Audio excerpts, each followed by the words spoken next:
محترم ناظرین، السلام علیکم ورحمۃ اللہ وبرکاتہ۔ امید ہے آپ سب خیر و عافیت سے ہوں گے۔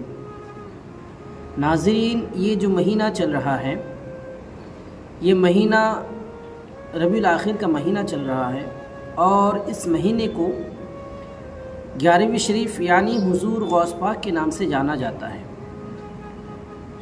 تو ناظرین، آئیے اس مہینے کی کچھ فضیلتیں اور حضور غوث پاک کی شان میں پیر اجمل قادری کی زبان سے کچھ باتیں سماعت کریں گے۔ تو آئیے ویڈیو میں آخر تک بنے رہے اور زیادہ سے زیادہ شیئر کریں۔ تو چلیے ویڈیو سماعت کریں۔ حضرت غوث پاک رضی اللہ تعالیٰ عنہ طالب علموں کو سبق پڑھا رہے تھے، تو سبق پڑھاتے پڑھاتے نا ہاتھ آگے بڑھایا، تو اچانک ہاتھ واپس آیا تو گیلا ہو گیا تھا سارا۔ تو تھوڑی دیر کے بعد ہی بندے پہنچ گئے، انہوں نے آ کے یا غوث کے نعرے بھی لگائے، وہ مچلے بھی، وہ روئے بھی، وہ قدم بھی چومے، اپنے مقدر پہ ناز بھی کیا۔ شکر ہے اللہ کا، اللہ نے ہمیں آپ کا غلام بنایا، شکر ہے۔ تو طالب علموں نے پوچھا ہوا کیا؟ کہنے لگے کشتی میں بیٹھے تھے تو ڈوبنے لگی تھی۔ ایک تاجر تھا تو ملک شام جاتا تھا اکثر تجارت کرنے کے لیے، مال کما کے لاتا، غریبوں کی بھی مدد کرتا۔ تاجر شیخ حماد کے پاس گیا، کہنے لگا میرے لیے دعا کر دے، میں جا رہا ہوں سفر کے لیے۔ تو انہوں نے کہا میں صبح بتاؤں گا۔ استخارہ کیا صبح، کہنے لگے نہ جانا، تیرا مال بھی لٹ جائے گا اور تو قتل بھی ہو جائے گا۔ وہ بڑا پریشان ہوا، حضور غوث پاک کے پاس گیا، کہنے لگا حضور، اور جب میری آنکھ کھلی تو میں اسی وقت ہی رخت سفر باندھا، سر پٹ گھوڑے دڑائے، کچھ رات کو کچھ دن کو، سویرے بغداد پہنچ گیا۔ کہتے خیال تھا کہ پہلے غوث پاک کے پاس جاؤں گا، لیکن پہلے شیخ حماد سے ملاقات ہوگی۔ نبی پاک صلی اللہ علیہ وسلم نے فرمایا اگر تم چاہتے ہو رزق بھی بڑھ جائے، عمر بھی لمبی ہو جائے، ایک آدھ بات حضور غوث پاک کی عرض کرتا ہوں۔ حضور غوث پاک رضی اللہ تعالیٰ عنہ نے نبی پاک صلی اللہ علیہ وسلم کی اتباع میں وقت گزارا ہے۔ کچھ بندے اللہ کے بڑے خاص ہوتے ہیں۔ حضور غوث پاک رضی اللہ تعالیٰ عنہ کو اللہ نے اعزاز عطا فرمایا، شان عطا فرمائی کہ غوث اعظم درمیان اولیاء، جو محمد درمیان انبیاء۔ اس طرح نبیوں میں رسول کریم کا مقام ہے نا، اس طرح ولیوں میں غوث پاک جیلانی کا مقام ہے۔ حضور غوث پاک رضی اللہ تعالیٰ عنہ کو اللہ نے کئی اعزازات دیے۔ سب سے بڑی بات یہ کہ اللہ نے انہیں کرامات عطا کی۔ کرامت دین کا پورا ایک حصہ ہے۔ ہمارے یہاں نا لوگ کہتے ہیں اخلاق بیان کریں جی، وہ کہتے کیا تھے؟ کرامت کیا ہوتی؟ بھئی کرامت تو قرآن پاک نے بیان فرمائی۔ آصف بن برخیہ جناب بلقیس کا، ملکہ بلقیس کا تخت لائے تھے۔ یہ اللہ نے کیوں آیت نازل کی قرآن پاک میں؟ وہ قصہ کہانی ہے کہ وہ جی تخت لائیں، یہ کیوں بیان کی؟ اور تخت آیا کس طرح آیا؟ انہوں نے کہا کہ آنکھ جھپکنے سے پہلے آ جائے گا۔ پھر آیا کہ نہیں آیا؟ ان سے پوچھا یہ کیسے آیا؟ کہنے لگے ھذا من فضل ربی۔ او سنگیو، صرف حضرت سلیمان علیہ السلام کا امتی تخت لا سکتا ہے، نبی پاک کا غلام نہیں لا سکتا؟ یار آپ نے کرامت کا انکار کر کے اپنے آپ کو کمزور کر لیے۔ اور نہیں جی نہیں، یہ کیسے ہو؟ کیا مطلب ہے اس کا؟ آپ سورہ نمل روز پڑھیں اور جناب سلیمان علیہ السلام کے امتی کی شان بیان کریں کہ وہ آنکھ جھپکنے سے پہلے 80 گز اونچا، 80 گز چوڑا، 80 من وزنی تخت آنکھ جھپکنے سے پہلے لے آئے۔ کسی بندے کا ایمان خراب نہیں ہوتا۔ اور میرے غوث پاک جیلانی، یہ وہ بندے ہیں جن کے بارے میں نبی پاک نے فرمایا کہ میری امت کے علماء بنی اسرائیل کے نبیوں کی طرح ہیں، امتیوں کی طرح نہیں۔ کن کی طرح؟ نبیوں کی طرح، نبیوں کی طرح۔ حضرت غوث پاک رضی اللہ تعالیٰ عنہ، ہم کو ملانگ لوگ نہیں ہیں الحمدللہ تعالیٰ، ہم تو غوث پاک کی کرامت بھی مانتے ہیں، پر قرآن و سنت کی اینک لگا کے مانتے ہیں۔ یہ میری بات سمجھ لیں۔